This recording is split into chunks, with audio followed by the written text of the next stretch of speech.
छत्रपती शिवाजी महाराज आठवताच डोळ्यासमोर येते ती त्यांची विजेप्रमाणे तळपणारी तलवार आणि आठवतो शिवछत्रपतींचा अफाट पराक्रम आणि अचाट शौर्य. शिवकाळातील लढाई तलवारीची होती.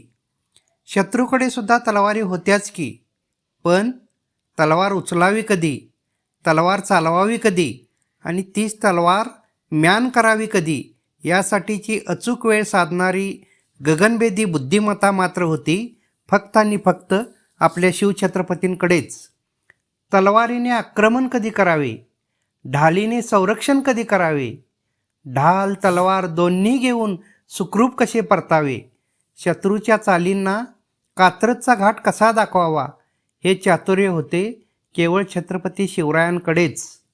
सह्याद्रीच्या डोंगरदऱ्यांचा चिलकतरूपी बचाव आणि गनिमी काव्याने दणकेबाज आक्रमण करावे ते शिवछत्रपती आणि त्यांच्या मावळ्यांनीच.